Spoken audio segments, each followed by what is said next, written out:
Hello and welcome back to my YouTube channel UPSC with me. आज हम पढ़ने वाले विज्ञान और प्रौद्योगिकी। पिछले लेक्चर में हमने एसबीएस से पहले का कवर कर लिया था। अब हम देखेंगे एसबीएस। एसबीएस क्या है कि सैटेलाइट बेस्ड ऑर्गमेंटेशन सिस्टम है।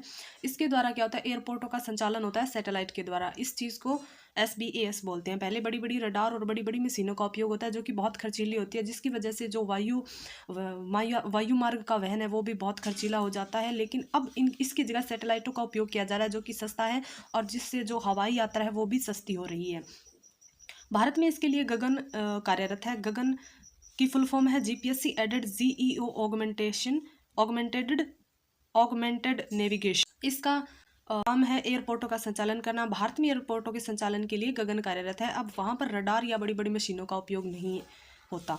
भारत में सभी एयरपोर्टों पर इसका इस्तेमाल नहीं होता। कुछ एक एयरपोर्ट है जिनमें इंडिगो जो एयरलाइन है वो पहली एयरलाइन बन चुकी है भारत की जो पूरी तरह एसबीएस पर निर्भर है। यानी कि यहाँ पर सिर्फ और सिर्फ सैटेलाइट का उपयोग होता है। जहाँ पर गगन कार्यरत है यहाँ पर किसी रडार या किसी तकनीकी मशीन का उपयोग नहीं होता है। ठीक है। एसबीएस की बात करें तो इसमें तीन जो है सैटेलाइट हैं, GSAT-8, GSAT-10 और GSAT-15 और उसके साथ जीपीएस सिस्टम है जो कि अमेरिका का है। ये सब मिलकर एयरपोर्टों का संचालन करते हैं। ये सब मिलकर एसबीएस का निर्माण होता है। उसके बाद अगर बात करें तो एसबीएस कौन कौन सी कंट्री है जो एयरपोर्टों का संचालन करने के लिए एसबीएस तकनीक का उपयोग करती है, तो वो सिर्फ 4 ही हैं, जिनमें एक है भारत जिसका है गगन, एक है अमेरिका जिसका है वास, एक है यूरोप जिसका है इग्नोस और एक है जापान जिसका है MSAS।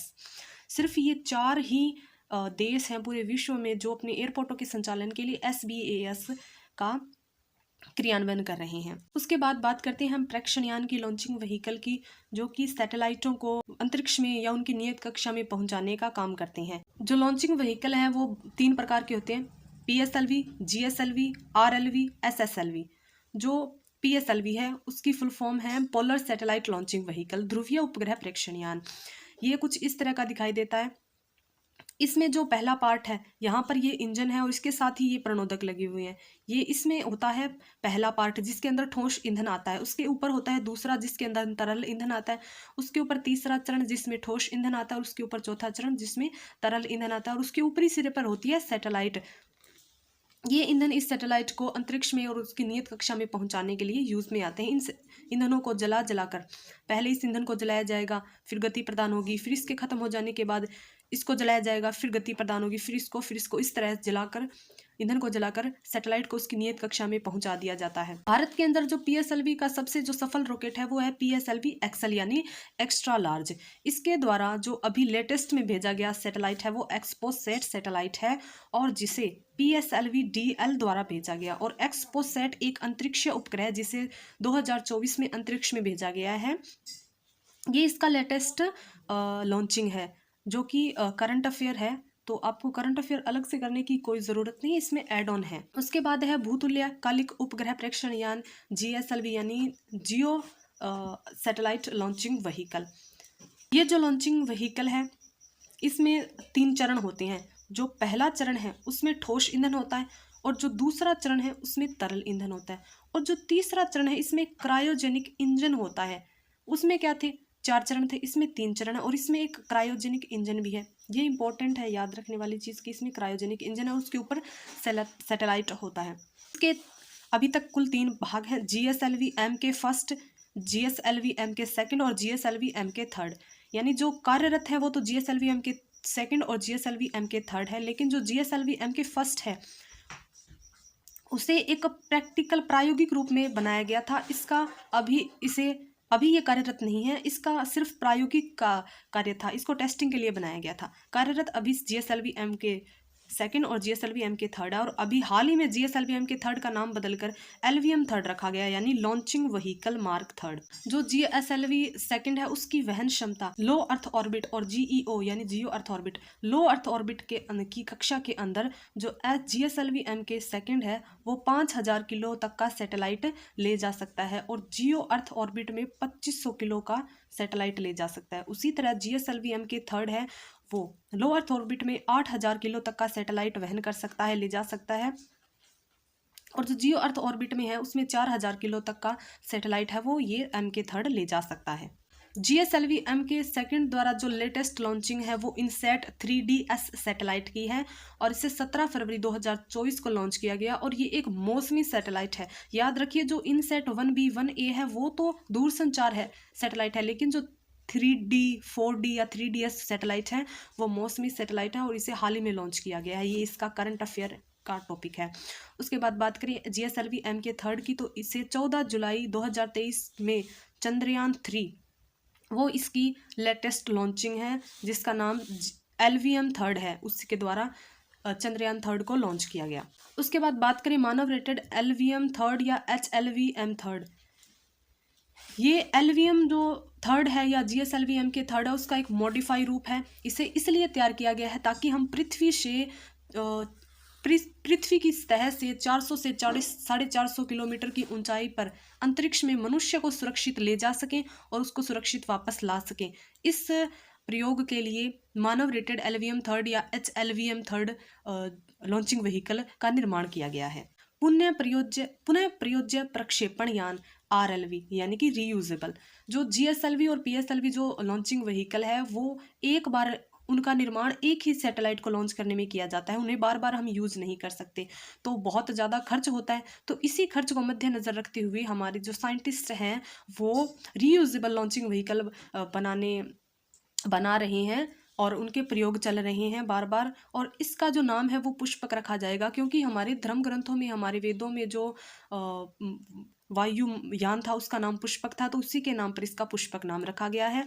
और लगभग अंदाजा है कि लगभग 100 बार इसको हम रीयूज़ कर सकेंगे, 100 बार ये रीयूजेबल है। तो इसका जो पहला टेस्ट है वो 23 मई 2016 को ही किया गया था और इसकी लैंडिंग है वो महासागर पर करवाई गई थी और जो RLV-TD लॉन्चिंग व्हीकल से, और वो सफल रही थी। उसके बाद जो हमारा सेकंड टेस्ट है वो 2 अप्रैल 2023 को हुआ था, वो RLV-LEX लॉन्चिंग व्हीकल से किया गया, लेकिन वो इस समय महासागर की जगह जमीन पर, सरफेस पर, एयरक्राफ्ट पर लैंडिंग करवाई गई और वो लैंडिंग एकदम सफल रही। उसी के बाद जो दोबारा अभी हाल ही में टेस्टिंग हुई है वो हुई है 22 मार्च 2024 को और ये ज़मीन पर हुई है, ये भी सफल रहा। और जो लॉन्चिंग व्हीकल था वो था RLV-LEX-02। तो इस दो बार इसकी ज़मीन पर सफल लैंडिंग करवाई गई, ये सफल रहा और अभी इस पर और काम चल रहा है, इसको और विकसित किया जा रहा है और कुछ ही समय में हम रीयूजेबल लॉन्चिंग व्हीकल, एक सफल रीयूजेबल लॉन्चिंग व्हीकल का निर्माण कर लेंगे। उसके बाद आता है लघु उपग्रह प्रक्षेपण यान SSLV यानी स्मॉल सैटेलाइट लॉन्चिंग व्हीकल। जो पहले हमने बात करी जिन पर वो बड़ी बड़ी सैटेलाइटों को ले जाने वाले लॉन्चिंग व्हीकल थे, लेकिन जो छोटी सैटेलाइट हैं, कम वजन की, कम दूरी की, उनको ले जाने के लिए इस लॉन्चिंग व्हीकल का निर्माण किया गया है। और इसका जो ईंधन फ्यूल है वो सिर्फ ठोस है, जो पहले के थे उनमें तरल भी था, ठोस भी था, और GSLV के अंदर तो क्रायोजेनिक इंजन भी था जो कि बहुत शक्तिशाली है।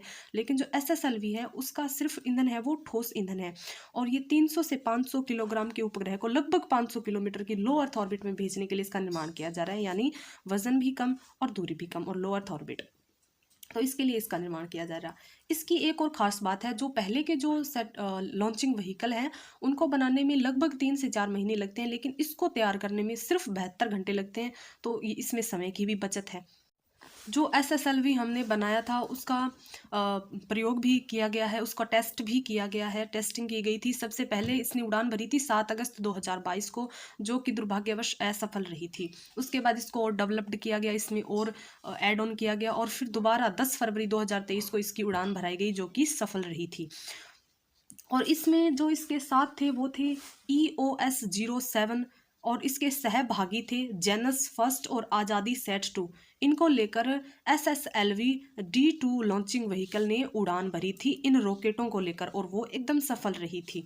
उसके बाद जो तीसरी उड़ान है वो 16 अगस्त 2024 को अभी हाल ही में लेटेस्ट की गई और वो भी सफल रही थी। और इसके साथ जो सैटेलाइट थे वो EOS-08 सैटेलाइट था और लॉन्चिंग व्हीकल था SSLV-D3। इसके साथ इसने उड़ान भरी जो कि सफल रही। तो जल्द ही कुछ ही समय में ये भी सफलतापूर्वक निर्माण कर। उसके बाद आते हैं भारतीय अंतरिक्ष मिशन, यानी भारत ने अब तक अंतरिक्ष में कौन कौन से मिशन भेजे। तो सबसे पहला है चंद्रयान फर्स्ट, जिसे 22 अक्टूबर 2008 को लॉन्चिंग व्हीकल PSLV एक्सल यानी एक्स्ट्रा लार्ज के द्वारा अंतरिक्ष में भेजा गया था। और ये सिर्फ एक ऑर्बिटर मिशन था, यानी इसे चंद्रमा की कक्षा के बाहर, चंद्रमा की कक्षा में चक्कर लगाने थे और वहां से इसको जो साक्ष्य थे वो इकट्ठा करने थे, और ये सफल रहा था और ये चंद्रमा की कक्षा तक पहुंच गया था और उसने चक्कर भी लगाए और उसने साक्ष्य भी प्राप्त किए। एक चंद्र मैग्मा परिकल्पना है, जिसमें यह है कि जो एक थिया नामक ग्रह था वो पृथ्वी से टकराया और टकराने से पृथ्वी के कुछ टुकड़े हैं वो टूट हो गए और वो एक तरल अवस्था में पहुंच गए और पृथ्वी के बाहर चक्कर लगाने लगे चारों तरफ। जो तरल मैग्मा था वो पिघलकर एक ठोस पदार्थ के रूप में जमा हो गया और उसे चंद्रमा कहा। तो ये थी चंद्र मैग्मा परिकल्पना। तो इस जो चंद्रयान मिशन था उसने ऐसे साक्ष्य जुटाए जिससे ये पता लगता है कि जो चंद्रमा था वो पहले पिघली हुई अवस्था में था। और इसी के साथ इसने कुछ लावा ट्यूब्स खोजी चंद्रमा की सतह पर। लावा ट्यूब्स ऐसी है जिसमें मनुष्य जीवित रह सकता है, मनुष्य के जीवन की संभावनाएं हैं। जो चंद्रमा की सतह है वहां पर तापमान दिन में बहुत अधिक हो जाता है और रात में बहुत ठंडा हो जाता है माइनस में, वहां पर कोई मनुष्य जीवित नहीं रह सकता। लेकिन उसी की सतह पर कुछ ट्यूब्स हैं जिन्हें लावा ट्यूब्स कहा गया है, जिनमें मनुष्य जीवित रह सकता है, जहां पर जीवन की संभावनाएं हैं, वो भी चंद्रयान फर्स्ट ने खोजी। उसके बाद पानी की खोज की वहां पर, और वहां पर कुछ मिनरल्स भी थे जैसे कैल्शियम, मैग्नीशियम, एल्यूमिनियम, इन सभी के बारे में भी पता लगाया चंद्रयान फर्स्ट ने। उसके बाद चंद्रयान 2, ये ऑर्बिटरी मिशन के साथ साथ इसकी सरफेस पर लैंडिंग भी करवानी थी। चंद्रयान 2 मिशन था वो 22 जुलाई 2019 को लॉन्च किया गया और लॉन्चिंग व्हीकल था GSLV MK3। ये एक ऑर्बिटरी मिशन के साथ साथ लैंडिंग मिशन भी था। जो इसका ऑर्बिट है वो सफलतापूर्वक कक्षा में पहुंच गया, लेकिन जो लैंडर और रोवर थे वो बीच में ही क्रैश हो गए और ये मिशन दुर्भाग्यवश असफल हो गया। बात करें लैंडर की, तो लैंडर वह है जो जमीन पर सतह पर लैंड कर जाता है और रोवर वह है जो लैंडिंग के साथ साथ वहां पर चक्कर भी लगाता है। तो ये जो ऑर्बिटर था उसने क्या किया, सोडियम की प्रचुर मात्रा की खोज की और उसने आर्गन 40 गैस की भी खोज की थी। और जितना पानी चंद्रयान फर्स्ट के समय हमने सोचा था जितना पानी हो सकता है, उससे भी अधिक मात्रा में पानी की खोज इसने की। के बाद बात करते हैं चंद्रयान 3 की, जिसे 14 जुलाई 2023 को लॉन्चिंग व्हीकल LVM थर्ड यानी GSLV MK3 के द्वारा लॉन्च किया गया। इसमें ये ऑर्बिटर नहीं भेजा गया था, इसमें सिर्फ लैंडर और रोवर भेजे गए थे। ऑर्बिटर वही था जो चंद्रयान 2 में भेजा गया था, वो पहले से मौजूद था ही। उसके बाद इसके अंदर जो विक्रम लैंडर था उसके अंदर सिस्मोग्राफ लगा था और उस सिस्मोग्राफ ने क्या किया, चांद की सतह पर कंपन दर्ज किया। जैसे पृथ्वी पर भूकंप आता है उसी तरह चांद की सतह पर भी कंपन होता है, तो उसे चंद्रकंप नाम दिया गया। उसके बाद इसने नोट किया कि जो सतह पर तापमान है वो बहुत ज़्यादा मात्रा में है और सतह के कुछ ही सेंटीमीटर नीचे अगर हम जाएं तो बहुत ही कम तापमान है। मान ले अगर सतह के ऊपर 60 डिग्री तापमान है तो उसके कुछ ही सेंटीमीटर, 2-3 सेंटीमीटर की खुदाई करके उसके मतलब नीचे देखें तो वहां पर -10 डिग्री, यानी कि अगर सतह के ऊपर है तो वो जल जाएगा और सतह के जस्ट थोड़ा सा खुदाई करके नीचे चला जाए तो वो जम जाएगा, यानी वहां पर जीवन संभव नहीं है। और जो रोवर था प्रज्ञान, उसने सल्फर की मौजूदगी कंफर्म की थी। जो चंद्रयान सेकंड था उसने साक्ष्य प्रस्तुत किए थे, इमेजेस प्रस्तुत की थी कि सल्फर वहां पर है, लेकिन इसकी कंफर्मेशन चंद्रयान थर्ड ने की थी, प्रज्ञान रोवर ने की थी कि सल्फर की मौजूदगी। उसके बाद आता है मंगलयान, जिसे 5 नवंबर 2013 को लॉन्चिंग व्हीकल PSLV एक्सल द्वारा लॉन्च किया गया और जिसे 5 नवंबर 2013 को तो लॉन्च किया गया, लेकिन वो पहुंचा 24 सितंबर 2014 को पहुंचा था मंगलयान की कक्षा में। ये भी एक ऑर्बिटर मिशन था, यानी कि मंगलयान की कक्षा के में चक्कर लगाकर मंगलयान के बारे में साक्ष्य जुटाने वाला। ये भारत दुनिया का चौथा देश बना था जिसने मंगलयान के कक्षा में अपना सैटेलाइट भेजा था। इससे पहले 3 देश और अपना सैटेलाइट है वो मंगलयान में भेज चुके थे, जो मंगल ग्रह में भेज चुके थे। जो मंगलयान है वो 6 महीने का मिशन था। हमने 6 महीने का उसमें टाइम पीरियड रखा था, लेकिन वो 7 साल 8 महीने और 8 दिन तक उसने काम किया। यानी जितना सोचा था उससे बहुत ज़्यादा उसने काम किया। और उसने अप्रैल 2022 में हमारा संपर्क टूट गया था और जो मंगलयान मिशन है वो यहीं पर समाप्त हो गया था। ये कुछ ऐसी एजेंसियां हैं, कुछ ऐसी कंट्रीज हैं जिन्होंने मंगल में अपने सैटेलाइट भेजे हैं, जिनमें सबसे पहले आते यूरोपीय अंतरिक्ष एजेंसी। इसने एक्सोमार्स रोवर भेजा था 2021 में मंगल ग्रह पर। उसके बाद चीन ने तियानवेन फर्स्ट ये सैटेलाइट भेजा था 2021 में। उसके बाद है संयुक्त अरब अमीरात, उसने होप मिशन भेजा था 2021 में। उसके बाद आता है अमेरिका का नासा का परसेवरेंस रोवर। अमेरिका वालों ने, नासा वालों ने इस रोवर के साथ में एक इनजेनिटी हेलीकॉप्टर अटैच करके भेजा था, जो कि मंगलयान की सतह पर उतरा था, यानी लैंडिंग किया था। और नासा पहला देश बना जिसने मंगल ग्रह पर, मंगल की सतह पर लैंडिंग करवाई, और इसने अपने रोवर के साथ एक इंजेनिटी हेलीकॉप्टर भेजा था जिसने उसकी सतह पर उड़ान भरी थी, और ये पहला हेलीकॉप्टर बना है जिसने मंगल की सतह पर उड़ान भरी है। गगनयान मिशन ये भारत का पहला अंतरिक्ष मिशन है जिसमें मनुष्य को पृथ्वी से 400 से 450 मीटर किलोमीटर की ऊंचाई पर अंतरिक्ष में भेजा जाएगा। इसमें 3 अंतरिक्ष यात्री जाएंगी। ये गगनयान मिशन अभी चल रहा है, अंडर कंस्ट्रक्शन है ये गगनयान मिशन, इसकी तैयारियां चल रही है। इसमें 3 अंतरिक्ष यात्रियों को अमेरिका भेजा गया है, 4 अंतरिक्ष यात्रियों को अमेरिका भेजा गया है ट्रेनिंग के लिए नासा में, लेकिन इसमें 3 यात्री जाएंगे और चौथा एक वैकल्पिक है। अगर उन तीनों में से किसी एक को कुछ हो जाता है तो जो चौथा यात्री है वो उसके स्थान पर इस मिशन में अंतरिक्ष में जाएगा, और ये 5 से 7 दिन का मिशन होगा। और इसमें जो ऊंचाई है वो 400 से 450 किलोमीटर ऊंचाई पर इनको भेजा जाएगा। और ये जो ह्यूमन रेटेड LVM 3 जो हम बना रहे हैं लॉन्चिंग व्हीकल, उसके द्वारा इसको भेजा जाएगा। और इसके इन तीनों यात्रियों के साथ ही एक महिला रोबोट भेजी जाएगी जिसका नाम व्योम मित्रा है, और ये नासा और हिंदुस्तान एरोनॉटिक्स लिमिटेड हाल है, उन दोनों का मिक्स मिशन है ये। उसके बाद आता है आदित्य L1 मिशन। इसको लॉन्चिंग व्हीकल PSLV XL यानी एक्स्ट्रा लार्ज द्वारा 2 सितंबर 2023 को भेजा गया, और ये सूर्य की जो बाहरी परत है जिसे कोरोना कहते हैं, उसका निरीक्षण करने के लिए, उसका परीक्षण करने के लिए, उसका अध्ययन करने के लिए इसको भेजा गया है। और ये पृथ्वी से 15 लाख किलोमीटर की दूरी पर एक लैग्रेंजियन पॉइंट पर पहुंच गया है। लैग्रेंजियन पॉइंट वो होता है जैसे कि ये पृथ्वी है और ये सूरज है, इन दोनों के बीच में एक ऐसा पॉइंट जहां पर दोनों का जो गुरुत्वीय बल है वो समाप्त हो जाता है, तो इसे लैग्रेंज पॉइंट कहते हैं। और जो हमारा जो आदित्य L1 है वो पृथ्वी से 15 लाख किलोमीटर दूर एक पॉइंट है लैग्रेंजियन पॉइंट जिसका नाम है L1।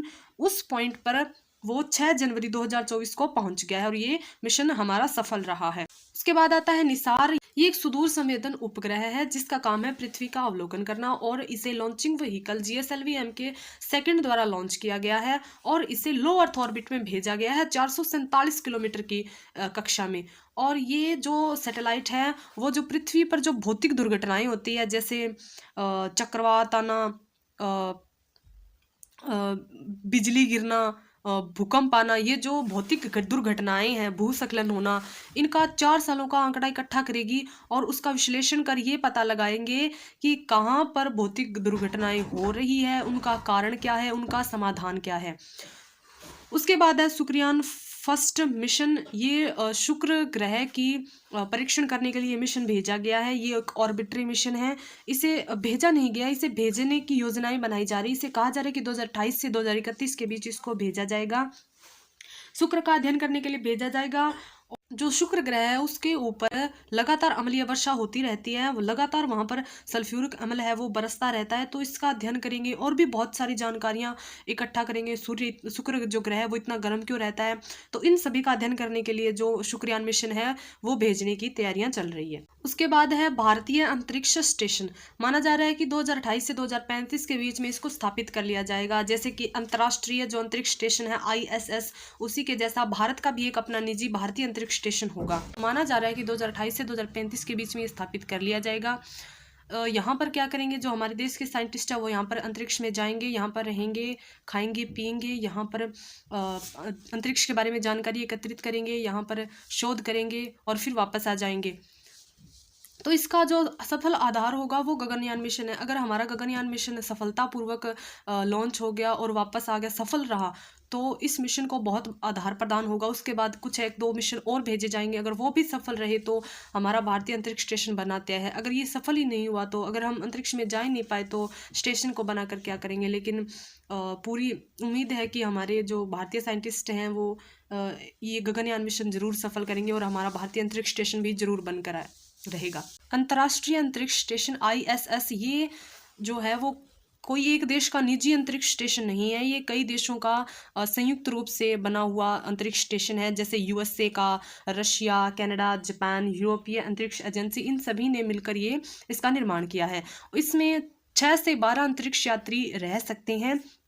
वो वहाँ पर जाते हैं, वहाँ पर रहते हैं और वहाँ पर रिसर्च करते हैं और फिर वापस आते हैं, फिर दूसरे अंतरिक्ष यात्री जाते हैं। इस तरह उनका काम है वो चलता रहता है। उसके बाद जो तियानगोंग है, ये चीन का निजी अंतरिक्ष स्टेशन है। चीन ने अपना खुद का बिना किसी की मदद के अपना अंतरिक्ष स्टेशन स्थापित किया है और वहाँ पर अपनी शोध कार्य है वो कर रहे हैं। तो इसी तरह भारत भी अपना निजी अंतरिक्ष स्टेशन है वो बनाने की सोच रहा है, उसके बारे में कार्यरत है। Thank you so much for watching this video and don't forget to subscribe my YouTube channel UPSC with me. धन्यवाद।